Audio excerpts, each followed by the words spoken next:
Hello friend, welcome my channel. आज আমি fascia মাছ বেগুন শারকচু দিয়ে একটা রেসিপি নিয়ে উপস্থিত হয়েছি। সম্পূর্ণ ভিডিওটা দেখুন এবং আমার চ্যানেলে নতুন হলে লাইক সাবস্ক্রাইব করে পাশে থাকুন। সর্বপ্রথম আমি ফ্যাসা মাছগুলো ভেজে নেব। এপিট ওপিট দুপিটে সুন্দর করে ভাজবো, কিন্তু বেশি ভাজবো না, হালকা করে ভাজবো, কারণ সমুদ্রের মাছ খুব নরম প্রকৃতির। এর জন্য বেশি কড়া করব, স্বাদটা নষ্ট হয়ে যাবে। এর জন্য হালকা করে ভাজবো। মাছগুলো প্রায় এক পিঠ হয়ে গেছে, আর এক পিঠ উল্টিয়ে ভেজে নিতে হবে। সামান্য লাল লাল করে নেব, ব্যাস।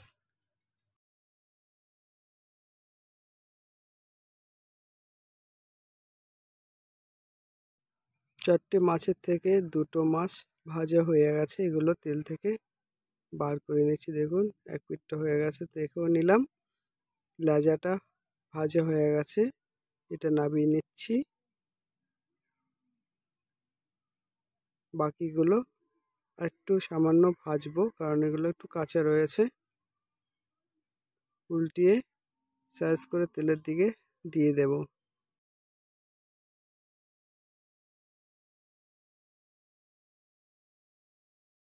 বাকি মাছগুলো ভাজা হয়ে গেছে, এখন সম্পূর্ণ মাছগুলো আমি তেলের থেকে বার করে নেব।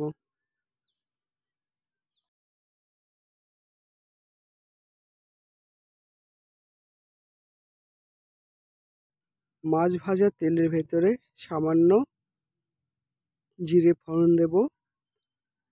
কেটে রাখা পেঁয়াজগুলো তেলে ভেজে নেব। পেঁয়াজগুলো লাল লাল করে ভেজে নিতে হবে। দেখুন, এইভাবে পেঁয়াজগুলো নেড়ে চেড়ে ভাজতে হবে। এই অবস্থায় আমি কেটে রাখা আলু, শারকচু এইগুলো পেঁয়াজের সঙ্গে একটা একটা করে ভেজে নেব। প্রথমে আমি শারকচু বা গাঁঠি কচু এটা দিলাম। এটা পেঁয়াজের সঙ্গে ভালো করে ভেজে নিচ্ছি। এরপর আমি কুচিয়ে রাখা বা কেটে রাখা আলুগুলো ভেজে নেব। এগুলো আলু, শারকচু একসঙ্গেই ভাজবো।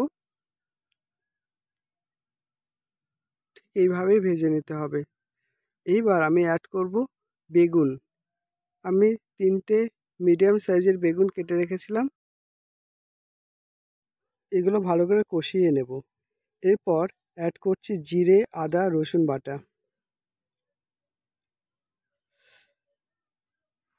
এইগুলো ভালো করে সবজির সঙ্গে মিশিয়ে কষিয়ে নেব। প্রায় 3 মিনিট কষাতে হবে। দিয়ে দেব হলুদ, লঙ্কার গুঁড়ো।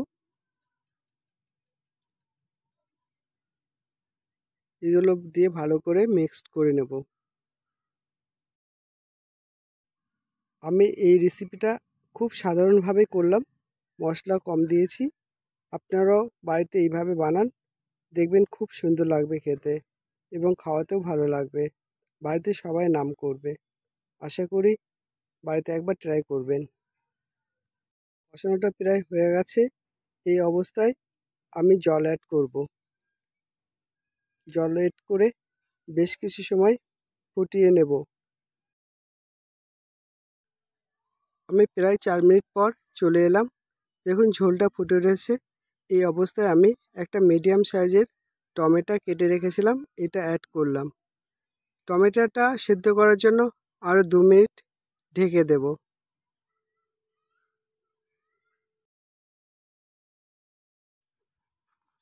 2 মিনিট পর চলে এলাম। দেখুন, আলু, কচু, বেগুন প্রায় সেদ্ধ হয়ে গেছে। এই অবস্থায় আমি ভেজে রাখা মাছগুলো অ্যাড করব। এই অবস্থায় আমি ভেজে রাখা মাছগুলো ঝোলে একটা একটা করে দিয়ে দেব। বন্ধু, আপনি যদি প্রথম হয়ে থাকেন আমার চ্যানেলে সাহায্য করার জন্য একটা সাবস্ক্রাইব, একটা লাইক করুন। নতুন নতুন ভিডিও পাওয়ার জন্য আমার চ্যানেলের সঙ্গে যুক্ত থাকুন। আশা করি আমাকে একটু সাহায্য করবেন। আপনার একটা লাইক আর সাবস্ক্রাইবের জন্য আমি অনেকটা এগিয়ে যাব। আর নতুন নতুন ভিডিও যখন আপলোড করব আপনি সর্বপ্রথম পাবেন। এর জন্য আপনাদেরকে অনুরোধ করি, সাবস্ক্রাইব করে পাশে বেল আইকন বটনটা প্রেস করে রাখুন। ভিডিওটা দেখার জন্য